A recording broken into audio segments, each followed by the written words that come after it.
Good afternoon friends, स्वागत है आपका आपके यूट्यूब चैनल अग्निपथ क्लासेस में। आज हम लोग यूपी पीजीटी 2021 का पेपर डिस्कस करने वाले हैं जो 9:30 टू 11:30 के बीच में आज 17 अगस्त को हुआ है। लगभग 125 टोटल 125 क्वेश्चंस थे, जिसमें से अबव 100 क्वेश्चन मैंने यहाँ पर उनका सॉल्यूशन बनाया है। बट अभी भी कुछ क्वेश्चंस ऐसे हैं जो मैं श्योर नहीं हूँ या कह सकते हैं कि गलत हो सकते हैं, इस वजह से मैं उनको यहाँ डिस्कस नहीं कर रही हूँ।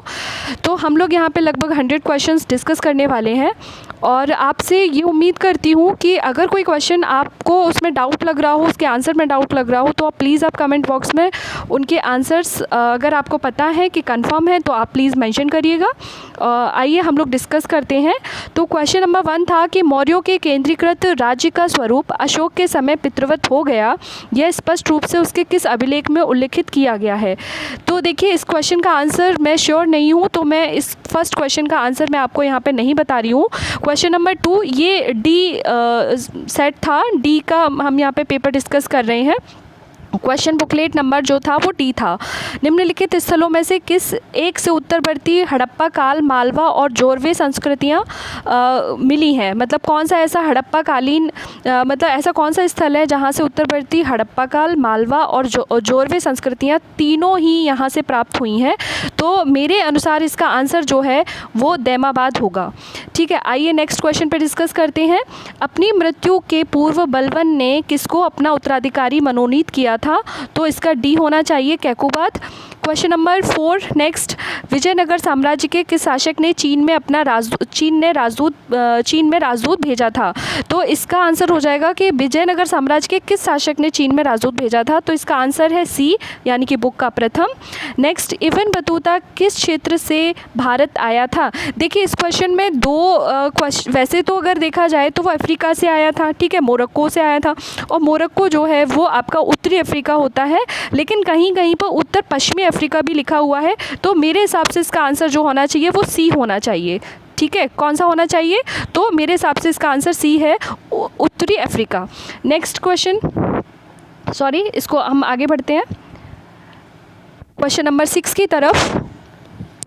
तो क्वेश्चन नंबर 6 में हम लोग पढ़ने वाले हैं राय पिथौरा के नाम से कौन सा राजपूत शासक जाना जाता है। तो ये पृथ्वीराज है।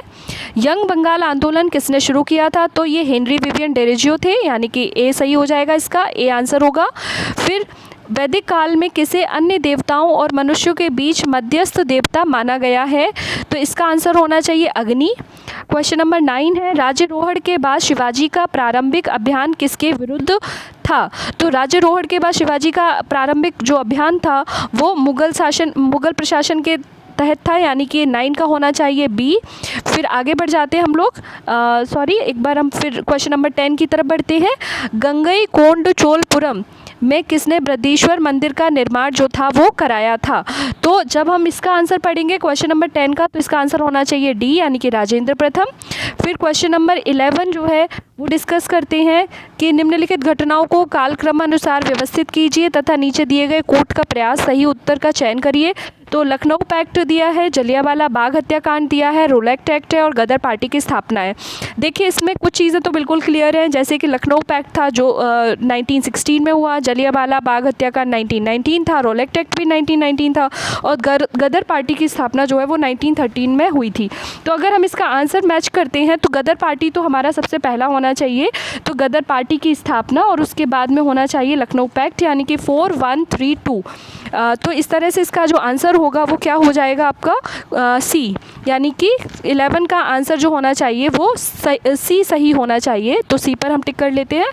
फिर आगे बढ़ते हैं 12 की तरफ। क्वेश्चन नंबर 12, तो हर्षवर्धन की बहन राजश्री ने कैद से बचने के बाद किस क्षेत्र में प्रवेश किया था।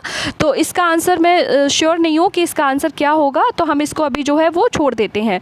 ठीक है, फिर हम बात करते हैं भारत। क्वेश्चन नंबर 13, भारत व पाकिस्तान के मध्य नागरिक प्रशासन हेतु बंटवारा परिषद का अध्यक्ष कौन था। तो मेरे अनुसार इसका आंसर होना चाहिए लॉर्ड माउंटबेटन। फिर आगे बढ़ जाते हैं हम लोग 14 क्वेश्चन नंबर पर, निम्नलिखित किस स्थान से 4 सिंह युक्त शीर्षक की प्राप्ति की गई है। तो इसका होना चाहिए बी, इसका क्या होना चाहिए, बी होना चाहिए। तो बी यानी कि सांची होना चाहिए। नेक्स्ट क्वेश्चन की तरफ हम लोग बढ़ते हैं। Question number 15। Question number 15, Khilji वंश के निम्नलिखित शासकों में से किस एक ने कीलो खरी को अपनी राजधानी बनाया था। वैसे क्वेश्चन ये है कीलो खरी में किसने अपना राज्याभिषेक कराया था, तो इसका आंसर होना चाहिए जलालुद्दीन फिरोज। क्वेश्चन नंबर 16, जगगय पेट शिल्प का संबंध है, तो ये बौद्धों से है। क्वेश्चन नंबर 17, दिल्ली सल्तनत काल में मसाहत शब्द का प्रयोग भूमि माप के लिए किसके शासन काल में किया गया था। तो देखिए इसके दो आंसर होने चाहिए, अलाउद्दीन खिलजी भी और मोहम्मद बिन तुगलक भी है, लेकिन हम इसको यहाँ पर दोनों ही करेक्ट हैं, बी और सी दोनों ने ही ये चीज़ मसाहत वर्ड यूज़ किया है। तो मे बी 50 बी भी हो सकता है इसका आंसर और सी भी हो सकता है। आंसर ऑफिशियल आंसर की आने के बाद ही हम इस क्वेश्चन का आंसर जान पाएंगे। क्वेश्चन नंबर 8, इसका आंसर मुझे नहीं मिला है कि यूपी में नवपाषाण काल उपकरण सबसे पहले किसने प्राप्त किया। तो इस क्वेश्चन को हम अभी यहाँ पर छोड़ देते हैं, ये क्वेश्चन मुझे अभी इसका आंसर नहीं फाइंड हुआ है। आगे बढ़ जाते हैं।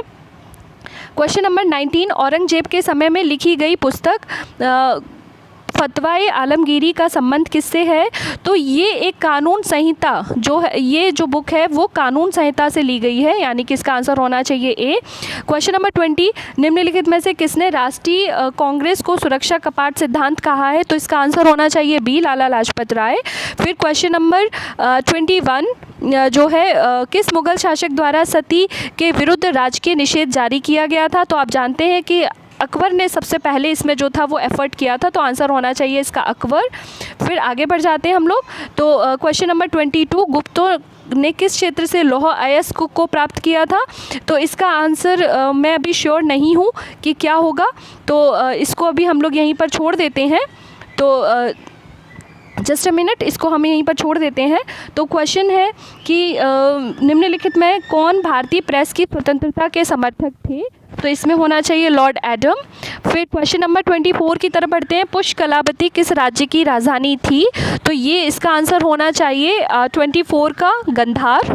फिर क्वेश्चन नंबर 25, 1887 में देव समाज की स्थापना कहाँ की गई थी। तो इसका आंसर होना चाहिए लाहौर। फिर उसके बाद में हम लोग आगे बढ़ जाते हैं क्वेश्चन नंबर 26 की तरफ। तो 26 का जो आंसर होगा, क्वेश्चन है सम्राट अशोक ने महाराष्ट्र में बौद्ध धर्म के प्रचार हेतु किस प्रचारक को भेजा था। तो इसमें भी मैं थोड़ा श्योर नहीं है, तो क्वेश्चन नंबर 26 को भी अभी हम छोड़ देते हैं। क्वेश्चन नंबर 27 भी मैं श्योर नहीं हूँ। क्वेश्चन नंबर 28 की तरफ चलते हैं। गांधी इरविन समझौता के बाद निम्नलिखित घटनाओं में से कौन सी घटना घटित हुई थी। तो गांधी इरविन समझौता के तुरंत बाद ही द्वितीय गोलमेज सम्मेलन हुआ था, तो आंसर बी होना चाहिए इसका। फिर क्वेश्चन नंबर 29, प्रथम गोलमेज सम्मेलन लंदन में किस स्थान पर हुआ था।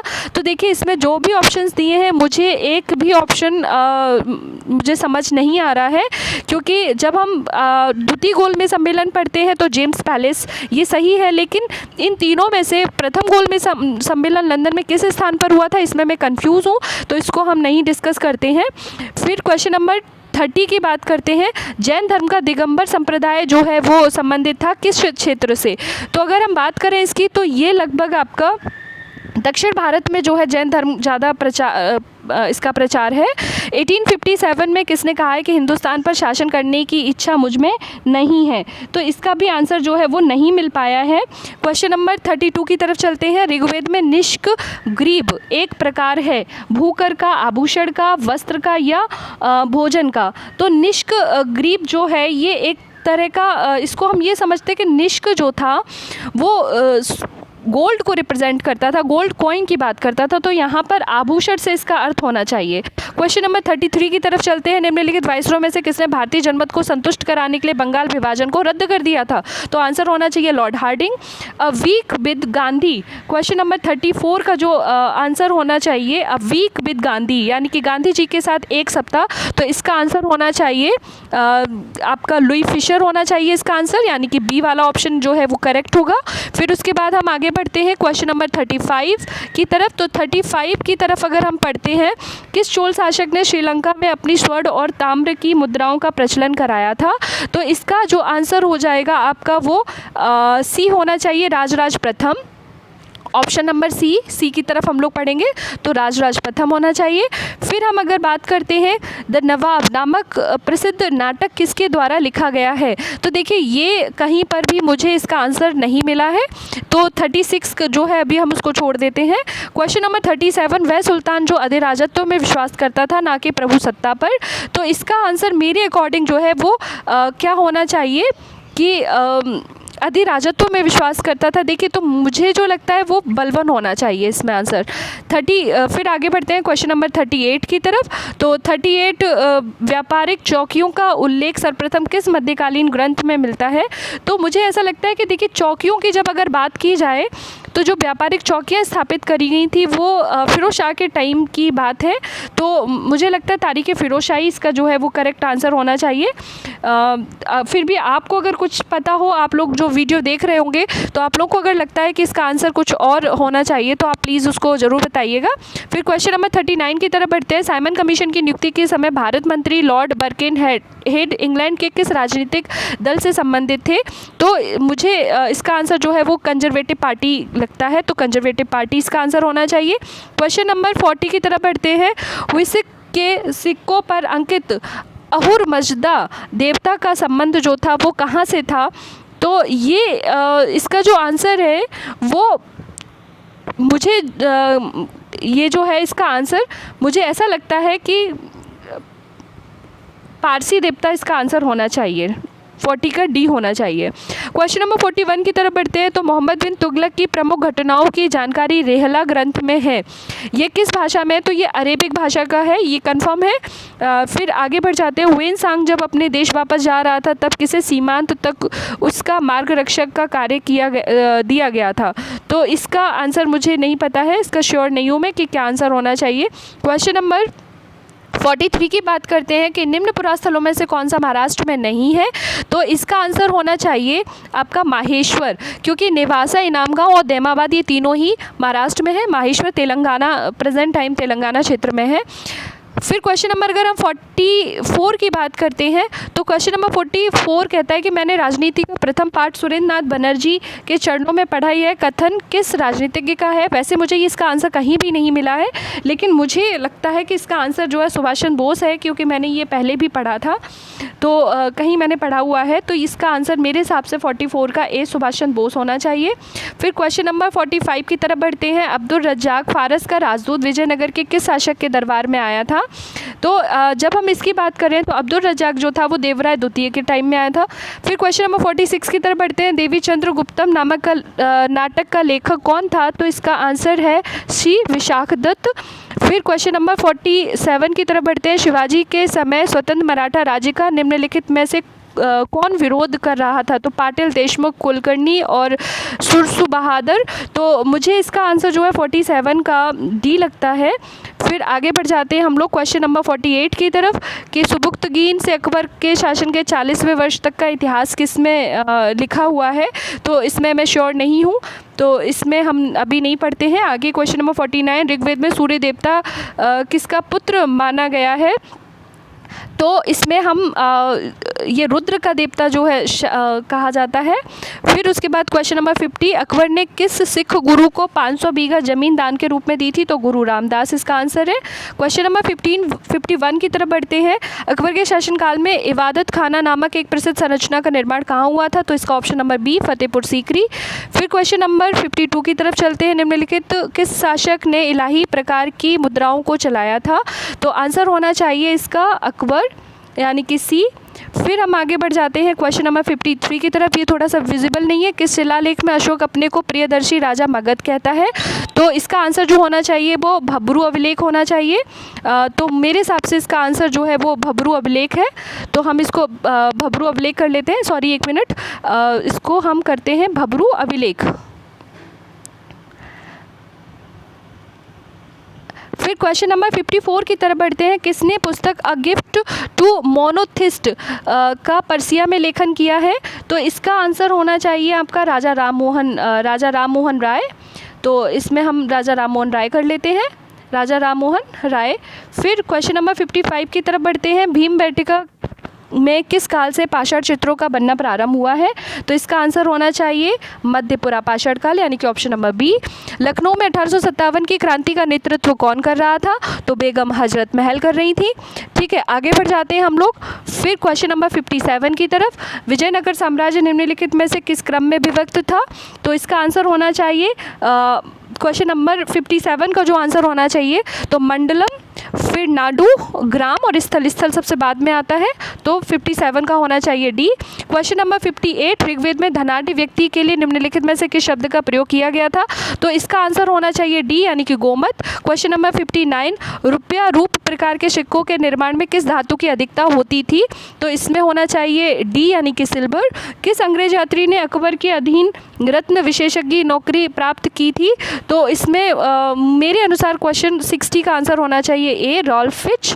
फिर आगे बढ़ जाते हैं, ऋग्वेद में धान्यकृत शब्द का प्रयोग हुआ है, तो धान्यकृत का प्रयोग जो है मेरे अनुसार इसका आंसर होना चाहिए आभूषणों को बनाने वाले के लिए।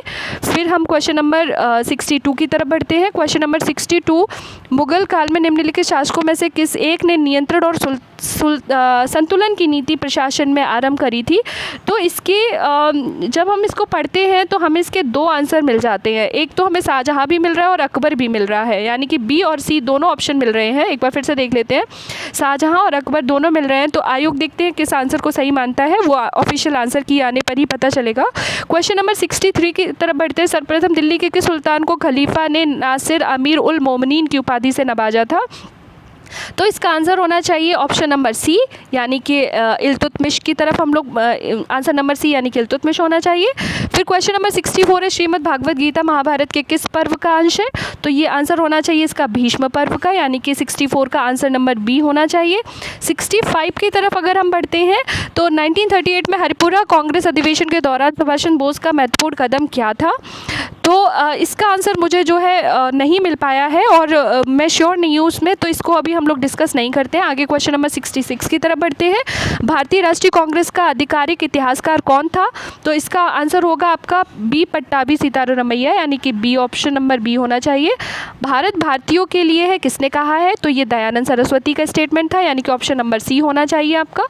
फिर 68 की तरफ बढ़ते हैं कि सर्वप्रथम 3 कालखंडों हिंदू सभ्यता, मुस्लिम सभ्यता, ब्रिटिश काल में विभाजित किया किस भारतीय इतिहासकार ने? तो ये अभी हमें इसका जो आंसर होना चाहिए मेरे हिसाब से जेम्स मिल होना चाहिए। 68 का सी जो है इसका आंसर होगा। 1885 में बॉम्बे में संपन्न होने वाली भारतीय राष्ट्रीय कांग्रेस के प्रथम अधिवेशन का अध्यक्ष कौन था? तो 69 का आंसर होना चाहिए भाई व्योमेश चंद्र बनर्जी थे। तो ये हम लोग क्वेश्चन नंबर 69 हम लोग डिस्कस कर चुके हैं। इसमें से कुछ क्वेश्चन जो है मैं श्योर नहीं हूँ, मैं उनको नहीं बता रही हूँ। फिर क्वेश्चन नंबर 70 की तरफ बढ़ते हैं। तो द्वितीय गोलमेज सम्मेलन में श्रीमती सरोजनी नायडू ने किसके द्वारा नामित सदस्य के रूप में हिस्सा लिया था? हाँ, ये बात सही है कि सरोजनी नायडू जो थी वो गई थी द्वितीय गोलमेज सम्मेलन में पार्टिसिपेट करने, बट यहाँ पर वो हिंदू समुदाय इन ऑप्शंस के अकॉर्डिंग जो देखा जाए तो वो सिर्फ हिंदू समुदाय हो सकता है। वैसे वो अपने खर्चे पर गई थी, तो इसमें से कोई भी कनेक्ट नहीं कर रहा है। लेकिन फिर भी हम आगे क्वेश्चन नंबर 71 की तरफ बढ़ते हैं। मुगल काल में इजरा क्या था? तो राजस्व कृषि की एक व्यवस्था को इजरा कहा जाता था। क्वेश्चन नंबर 72 की तरफ बढ़ते हैं। क्वेश्चन नंबर 72 है, लेक्स लॉ की अधिनियम किस वर्ष लागू हुआ था?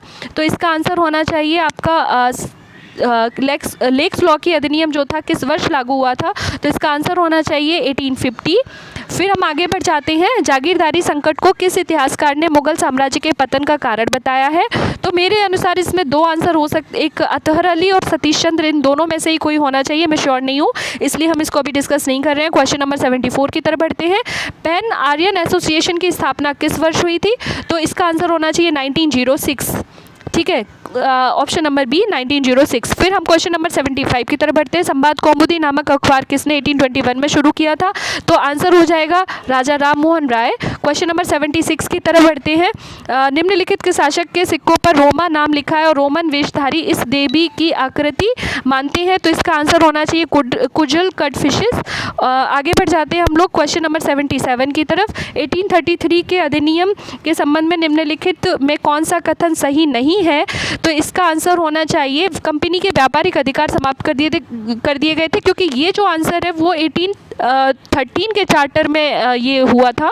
तो ये मेरे अनुसार 77 का ए जो है वो नहीं होना चाहिए, ये गलत है स्टेटमेंट। फिर हम 78 की बात करते हैं। भारत में मस्जिद का एक प्रारंभिक उदाहरण है जिस पर मुस्लिम विचारों के प्रभावों की अधिकता दिखाई पड़ती है। तो इसका जो आंसर होना चाहिए वो ये देखिए, ऑप्शन चारों ही है, बट इसमें जो ऑप्शन नंबर बी दिया है जन्नत खाना मस्जिद, एक्चुअली में ये है ही नहीं है, ये जमात खाना मस्जिद है। तो ये इसका करेक्ट आंसर है। तो बी ऑप्शन होना चाहिए, जमात खाना मस्जिद। फिर आगे बढ़ते हैं। किसे एक संप्रदाय का प्रमुख निर्ग्रंथ कहा जाता है? तो ये हमें पता होना चाहिए कि निर्ग्रंथ जो है वो महावीर स्वामी के अनुयायियों को, महावीर स्वामी को निर्ग्रंथ कहा जाता था। तो इसका जो ऑप्शन होगा वो क्या होगा आपका?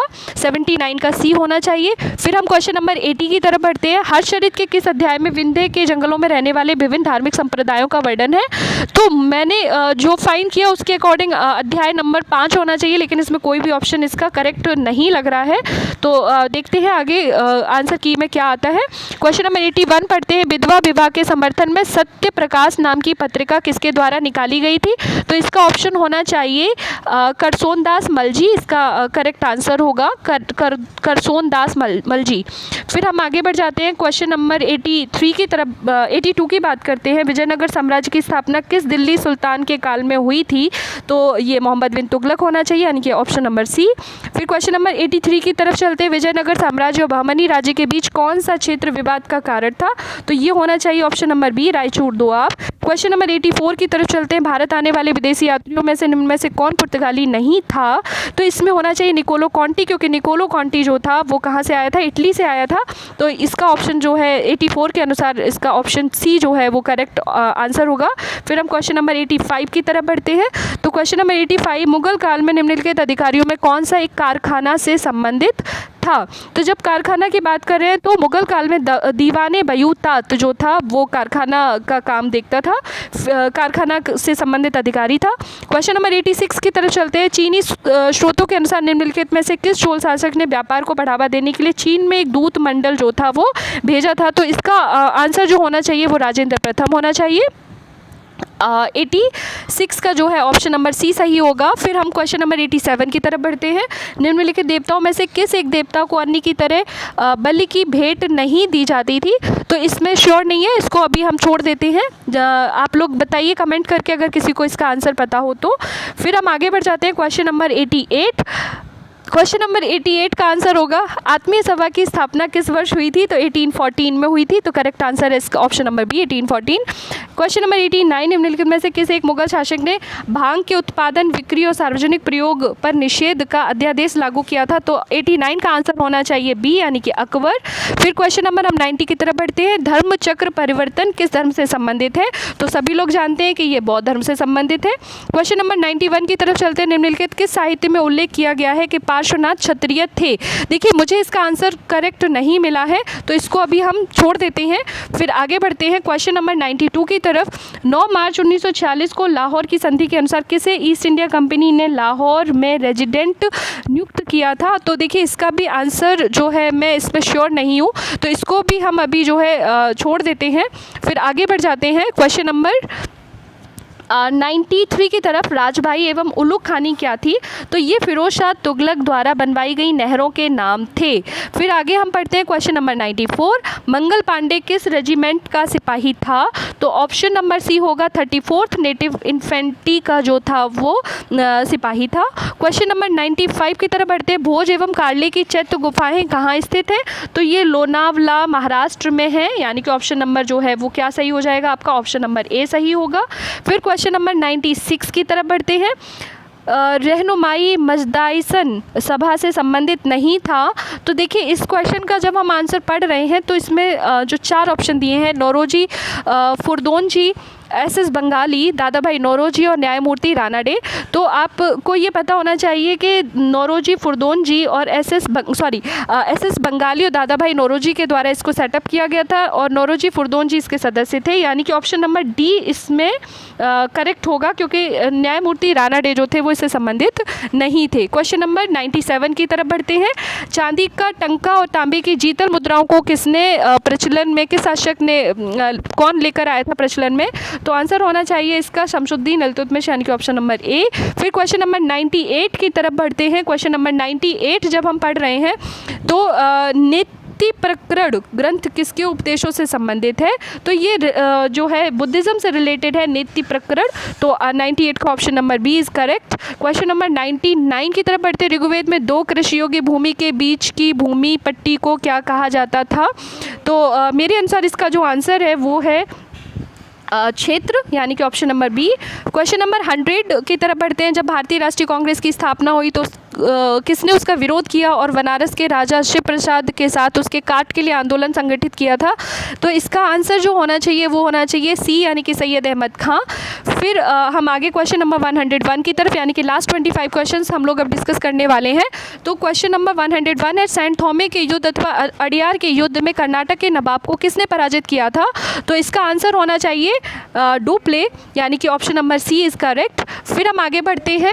क्वेश्चन नंबर 102, निम्नलिखित किस अधिकारी के नियंत्रण में 2 विभाग चल मुद्रा एवं लेखा होता था? तो देखिए इसका भी आंसर श्योर नहीं है, मे बी इसका आंसर जो है वो लेखा जो डिपार्टमेंट था वैसे वो समाहर्ता के पास होता था, लेकिन यहाँ पर देखते हैं आयोग किसको आंसर बताता है। फिर क्वेश्चन नंबर 103 की तरफ बढ़ते हैं। सर स्टीफोर्ड क्रिप्स के नेतृत्व में क्रिप्स मिशन का क्या उद्देश्य था? तो देखिए ब्रिटिश द्वारा युद्ध के प्रयासों के समर्थन में भारतीय नेताओं को मानना, भारत छोड़ो आंदोलन के प्रारंभ करने को रोकना, या कांग्रेस के मंत्रियों द्वारा त्यागपत्र वापस लेने के लिए मनाना, या संविधान निर्माण निकाय स्थापित करना। तो आंसर नंबर इसका 103 का होना चाहिए डी, क्योंकि संविधान निर्माण निकाय स्थापित करना इसके ऑब्जेक्टिव्स में नहीं था, यानी कि 103 का आंसर होना चाहिए डी। क्वेश्चन नंबर 104 की तरफ बढ़ते हैं। मध्य पुरा पाषाण काल के पाषाण उपकरण जो थे वो किस चीज़ से बने होते थे? तो मेरे अनुसार इसका आंसर जो है वो 104 का बी होना चाहिए, यानी कि फलक से बने थे। फिर हम आगे बढ़ जाते हैं। क्वेश्चन नंबर 105 की तरफ चलते हैं। तत्वबोधिनी की स्थापना किसके द्वारा हुई थी? तो तत्वबोधिनी की स्थापना जो है वो किसके द्वारा की गई थी? तो देवेंद्र नाथ टैगोर के द्वारा की गई थी, यानी कि ऑप्शन नंबर 105 का होना चाहिए सी। फिर आगे बढ़ते, अशोक के अभिलेखों से दिखता है कि राजाज्ञाएं संपूर्ण राज्य में मानी जाती थी केवल एक भाग को छोड़कर, यानी कि पूर्वी भाग, पश्चिमी भाग, उत्तरी भाग और दक्षिणी भाग।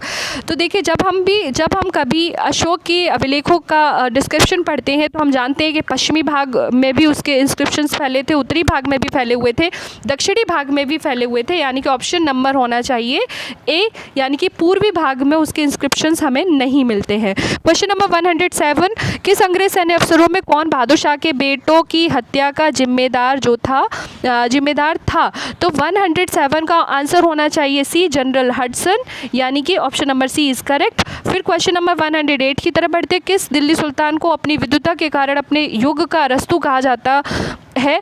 तो देखिए इन सभी ऑप्शंस में केवल एमबीटी ऐसा है जो अपनी विद्वता के लिए मशहूर था, यानी कि एमबीटी इसका आंसर होना चाहिए। क्वेश्चन नंबर 109 की तरफ बढ़ते हैं। गुप्त काल में ताम्र की मुद्रा का प्रचलन किसने किया था? तो इसका आंसर जो होना चाहिए वो चंद्रगुप्त प्रथम होना चाहिए, यानी कि ऑप्शन नंबर ए।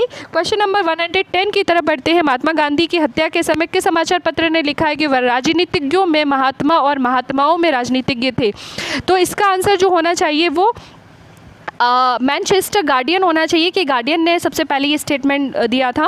फिर क्वेश्चन नंबर 111 की तरफ बढ़ते हैं। निम्नलिखित वायसरायों में से किसने फूट डालो और राज करो का खेल खेलने का निश्चय किया?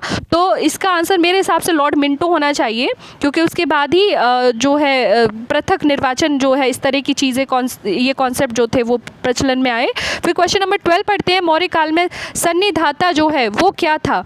तो क्वेश्चन नंबर 112 का आंसर होना चाहिए ए। क्वेश्चन नंबर 12 का आंसर होना चाहिए ए, यानी कि राजकोष और भंडार गृह का प्रमुख अधिकारी। फिर क्वेश्चन नंबर हम 113 की तरफ बढ़ते हैं। दक्षिण भारत के निम्न जातियों के बीच आत्मसम्मान को जागृत करने वाला कौन था? तो देखिए ये स्वामी विवेकानंद को तो हम इस ऑप्शन से हटा देते हैं, फिर बाकी नारायण गुरु और कुंदकरी वीर सलिंगम और टी.के. माधवन, इन तीनों में ये तीनों के बारे में ही जो है वो करेक्ट आंसर नहीं लगता है, क्योंकि रियल में जो आंसर है वो E.V. रामस्वामी नायकर है। तो इस क्वेश्चन को अभी हम क्रॉस कर देते हैं। आगे आने आने वाले टाइम पर देखते हैं कि क्या इसका आंसर निकलता है। क्वेश्चन नंबर 114 की तरफ बढ़ते हैं। दक्कन एग्रीकल्चरलिस्ट रिलीफ एक्ट किस वर्ष लागू किया गया था? तो ये 1879 में लागू किया गया था। इसका करेक्ट आंसर होना चाहिए बी यानी कि 1879। क्वेश्चन नंबर 115, महावीर जैन ने अपने उपदेशों के प्रचार के लिए किस भाषा का प्रयोग किया? तो ऑप्शन नंबर ए यानी कि प्राकृत लैंग्वेज का प्रयोग किया। किसके सुझाव पर भारतीयों को साइमन कमीशन से बाहर रखा गया था? तो आंसर होना चाहिए इसका डी यानी कि लॉर्ड इरविन। ये थोड़ा विजिबल नहीं है लेकिन मैं बोल दे रही हूँ, option Lord reading, Lord Chelmsford, sir John Simon and Lord Irwin. तो आंसर होना चाहिए इसका लॉर्ड इरविन। क्वेश्चन नंबर 117 की तरफ बढ़ते हैं। प्रसिद्ध क्रांतिकारी आशुतोष कोइली किस क्रांतिकारी संगठन के सदस्य थे? तो बहुत सर्च करने के बाद भी मुझे इस क्वेश्चन का आंसर जो है वो नहीं मिला है, तो इसको भी अभी हम हटा देते हैं। फिर क्वेश्चन नंबर 118 की तरफ बढ़ते हैं। किसने अमीरान ए सादा की स्थापना की, जो एक प्रशासनिक संगठन था जिसके सदस्य राजस्व संग्रहकर्ता तथा सैन्य अधिकारी दोनों होते थे? तो इन सभी ऑप्शंस में मुझे ऐसा लगता है कि फिरोज शाह तुगलक इसका जो है करेक्ट आंसर होना चाहिए, क्योंकि उसने अमीर सादान कॉन्सेप्ट जो था वो डेवलप किया। तो आगे बढ़ते हैं। किस विदेशी ने महाराजा रणजीत सिंह की तुलना नेपोलियन बोनापार्ट से की है? तो इसका आंसर जो है अभी मुझे नहीं मिल पाया है। आगे क्वेश्चन नंबर 120 की तरफ बढ़ते हैं। निम्नलिखित स्थलों में से कौन एक नव पाषाण काल से संबंधित है? तो ये भी अभी थोड़ा सा डाउट में है, इसको भी अभी हम थोड़ा सा डाउट में ही डालेंगे क्योंकि कोई भी आंसर हम ऐसे नहीं देना चाहिए, तो इसको हम थोड़ा सा डाउट में डाल देते हैं। तो ये क्वेश्चन नंबर 119 और क्वेश्चन नंबर 120, ये दोनों ही अगर आप लोगों को पता हो तो प्लीज़ कमेंट बॉक्स में इसका आंसर बताइएगा। क्वेश्चन नंबर 121, दिल्ली सल्तनत में मुशर्रफ मुमालिक जो था वो जाना जाता था। तो मुशर्रफ मुमालिक जो था इसका जो करेक्ट आंसर है वो महालेखाकार यानी कि 121 का जो करेक्ट ऑप्शन है वो 121 का करेक्ट आंसर होना चाहिए डी यानी कि महालेखाकार। फिर हम आगे बढ़ते हैं क्वेश्चन नंबर 122 की तरफ। चोल शासक विजयालय द्वारा तंजौर विजय का उल्लेख किस अभिलेख में हुआ है? तो देखिए इसका भी करेक्ट ऑप्शन जो है नहीं मिला है मुझे, तो इसको भी अभी हम थोड़ा सा छोड़ देते हैं। हालांकि मुझे ऐसा लगता है कि इसका जो है ऑप्शन ए करेक्ट होना चाहिए, बट फिर भी आप लोग को अगर पता हो तो प्लीज़ बताइए। क्वेश्चन नंबर 123 की तरफ बढ़ते हैं। गदर नाम की एक साप्ताहिक पत्रिका का प्रकाशन सर्वप्रथम कब हुआ था? तो इसका करेक्ट ऑप्शन होगा 1 नवंबर 1913। फिर हम आगे बढ़ जाते हैं क्वेश्चन नंबर 124 एंड 125, ये हमारे लास्ट क्वेश्चन है। तो ह्वेनसांग ने जब नालंदा विश्वविद्यालय में अध्ययन किया उस समय वहाँ कुलपति कौन थे? तो शीलभद्र थे। फिर हम क्वेश्चन नंबर 125 की तरफ बढ़ते हैं। निम्नलिखित युग्मों में से कौन सही सुमेलित नहीं है? प्रथम कर्नाटक युद्ध, पेरिस की संधि, प्रथम मैसूर युद्ध, मद्रास की संधि, द्वितीय मैसूर युद्ध, मंगलौर की संधि और प्रथम सिख युद्ध, लाहौर की संधि। तो इसमें जो करेक्ट ऑप्शन जो इन्होंने यानी कि कौन सही नहीं है, तो वो ऑप्शन नंबर ए सही नहीं है, प्रथम कर्नाटक युद्ध, क्योंकि एक्सला सापेल की संधि हुई थी, पेरिस की संधि नहीं हुई थी। तो इस तरह से 125 का ऑप्शन नंबर ए जो है वो सही है। तो इस तरह से लगभग 125 क्वेश्चंस में मोर देन 100 क्वेश्चंस के आंसर जो है हम लोग यहाँ पे डिस्कस कर चुके हैं, लेकिन अभी भी कुछ क्वेश्चंस ऐसे हैं जो थोड़े डाउट में है या इनके क्लियर आंसर्स नहीं है। तो आगे हम लोग फिर इनके बारे में चर्चा करेंगे। तो अगर आप लोगों को किसी को भी आंसर इनके कोई भी क्वेश्चन में डाउट हो रहा हो या करेक्ट आंसर्स पता हो तो प्लीज़ कमेंट बॉक्स में ज़रूर शेयर करिएगा। और अगर ये सेशन पसंद आया हो तो please like, subscribe and share it and thank you.